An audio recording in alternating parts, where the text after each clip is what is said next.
You're about to meet a group of very special people. Most of them have had organ transplants, and some are awaiting a donated organ. While each of their stories is different, they all share a common bond, the experience of being put on the organ waiting list and of receiving an organ to save and improve their lives. These voices of experience will share their stories with you in an effort to offer support, information, and inspiration for those of you contemplating the transplant process. For you too may soon be a voice of experience with your own story to share.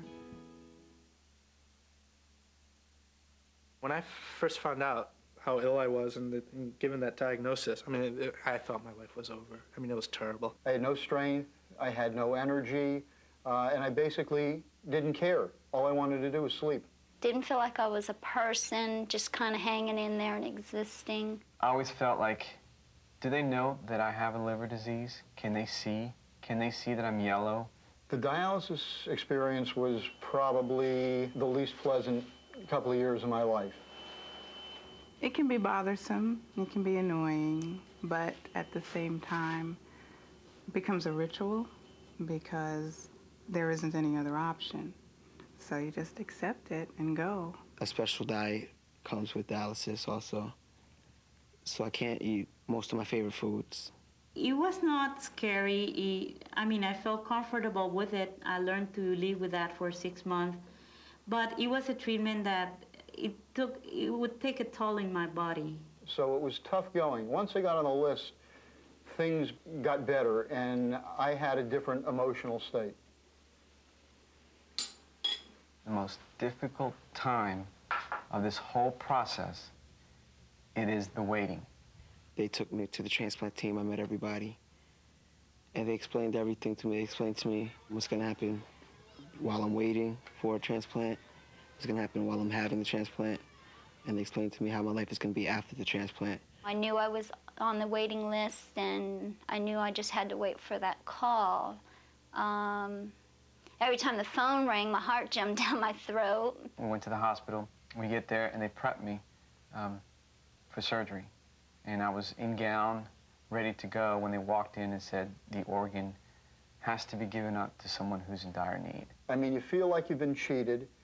You're kind of disappointed, especially since I said, gee, I'm not going to have to spend an eternity on the list. This is a real short time, and I'm going to be on and about with my life. I ended up meeting the lady who did get the organ, and she was doing miraculously well. She was an older lady, and she was in dire need. I was able to get up, come back home, and continue my life. I have a very rare blood type. It's a B positive. Not too many people have that at all. And my waiting time, at least it's estimated, is about 5 years. Now, it could happen tomorrow, or it could happen 4 or 5 years from now. One never knows. I think the day I found out that I was very ill, I went and bought like a CD-ROM on the human body, you know. Because where are the kidneys? I didn't even know where the kidneys were. I don't even know what they did. You know, I wanted to know everything I could find out about the kidney transplant, the meds, everything, before actually going in and having this done. I always tell the patients that transplantation is like a big piece of pie. Half of it is what the doctors and the medical professionals do. The other half of it is what we do mentally. Because I think the most difficult situation is not being ill. It's accepting the fact that you're ill and that you have to deal with situations that you never had before. I read everything about the medications that I would take. I got to know the doctors as well as I could, and I read as much about the process and the previous successes and failures, and I talked to as many previous recipients as I could. I got tremendous information from the patients, some of the patients who've been transplanted, and got an idea how they continue their life after transplantation and led a normal life. You can go to the library. If you have the internet, you can go surf the web for information. There's loads of information on the web. You ultimately have to take care of yourself because, the doctors have many patients. And you have to sort of stay current in their minds as well. You have to ask questions. You have to know the questions to ask. I was in intensive care for the 2 days. When I woke up out of intensive care that second evening, I guess it was, I immediately started getting up and walking around. I was in the hospital for 9 days. I was in intensive care for 16 hours. The doctors wanted me to just take it easy for 4 weeks.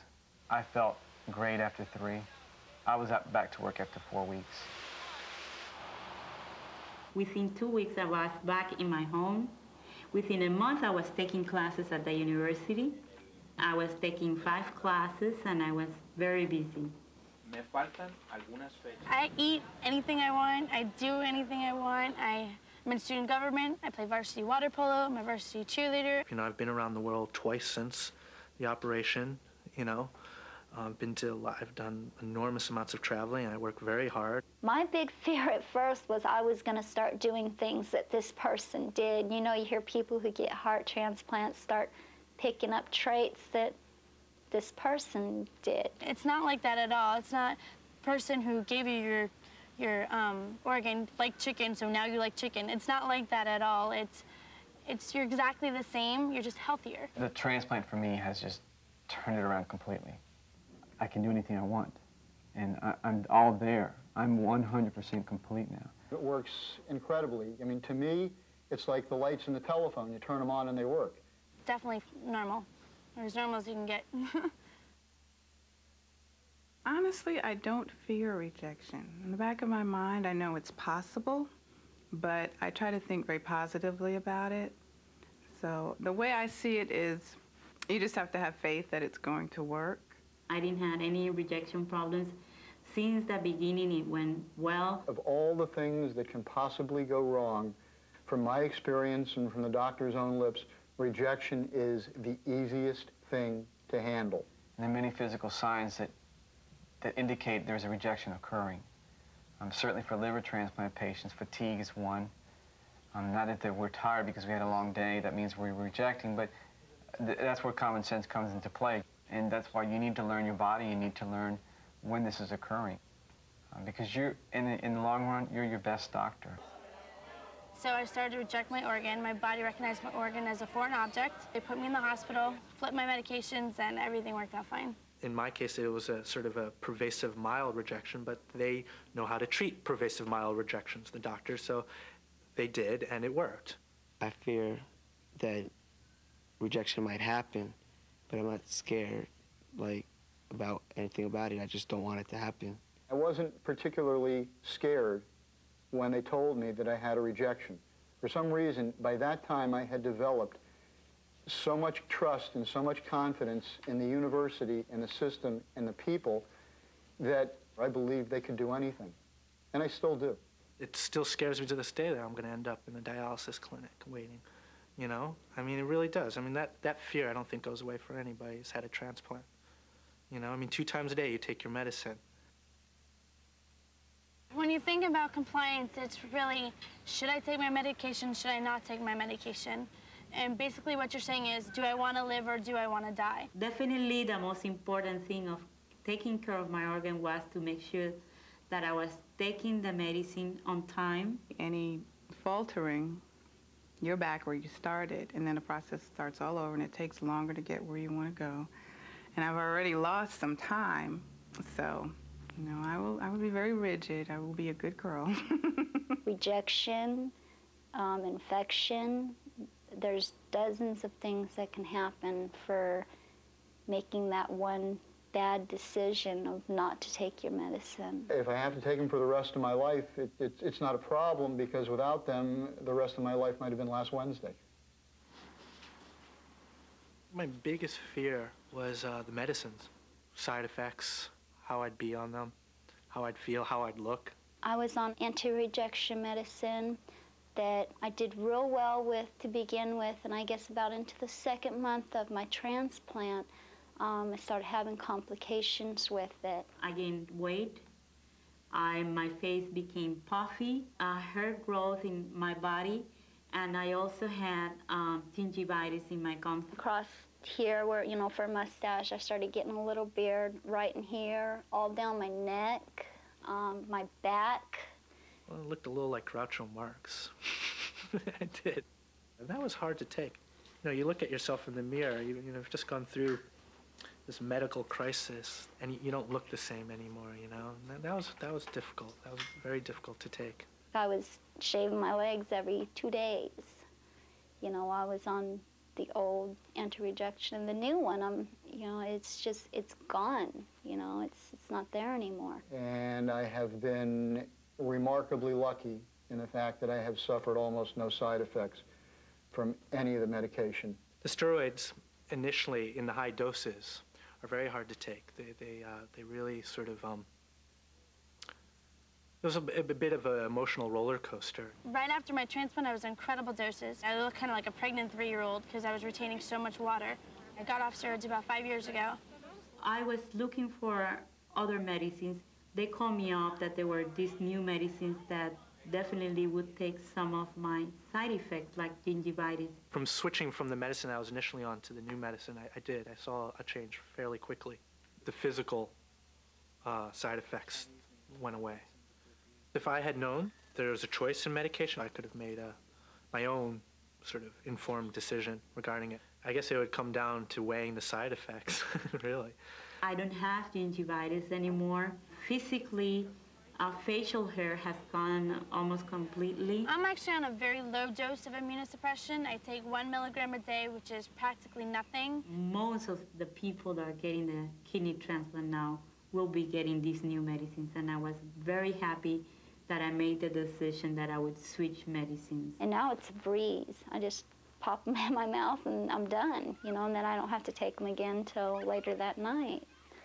So, you know, my day's mine now. I think about the organ donor every day. It was a gift, and thanks to that person, I'm here today. Justin is here today.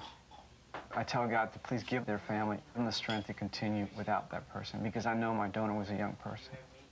Here they are suffering a tragic loss, and they have enough foresight to say, well, let me try and save someone else's life. As a result of someone having died, I have the opportunity to live, but they didn't die for the sole purpose to allow me to continue my life. So I've never experienced any kind of guilt or emotional distress over it, other than a tremendous amount of gratitude. I think saying thank you is the most important thing there is, and I think that just by going to events and helping out shows that you appreciate your gift. I feel the person that, you know, that gave me their organ, their kidney, is in a way still alive within me. The only feeling I have about getting a kidney from someone who's passed away is that I won't get to thank them, meet them, and see what kind of person they were. I feel an obligation to be missionary about organ donation because there's a tremendous shortage of them, and I was lucky enough to get the ones I needed, and I know that there are people who don't, and I find that disturbing. I'm not afraid of death, and I'm not afraid of leaving. I'm just happy. I am very grateful that I'm leaving. Seeing myself so healthy, I started making plans. I finished my bachelor's degrees in fine arts and a minor in art education, and now I'm planning to do a master's. I think without my transplant, I don't know how deep my interest in medicine would be, and it's definitely sparked my interest in medicine. I want to try to enjoy as much as possible each and every day, and the good things in it, and all the good things that are out there in the world that you can see and take advantage of and experience. There's no stopping as far as playing is concerned. Prior to transplantation, there was. Life is number one now. And the fact that I have a child, it's even more reason to live. I'm at that point now that I just go and we do whatever we want to that day. You know, I swim with her, and we've gone to amusement parks, and we've gone fishing, and you know, we do whatever we want. We wake up that morning and I ask, okay, what do you want to do today? I spend as much of my time as I possibly can doing whatever I can, maintaining my practice, my family, my routines in the gym, and I belong to, I'm active in several community organizations, and I think that's a direct result of my self-esteem that's been restored because of the restoration of my health. It's probably the greatest thing that's gonna ever happen to me when I get a transplant. You know, I'm just gonna be doing more, and I have more time to do what I want to do instead of what I have to do. So it's just gonna like open up my life more. I foresee marriage and family and the career, the whole nine, you know, what most little girls dream of, you know. I expect to have the same thing. If it's meant for me to have, then I don't see why I shouldn't just because of a transplant or, you know, some sort of illness that can be controlled.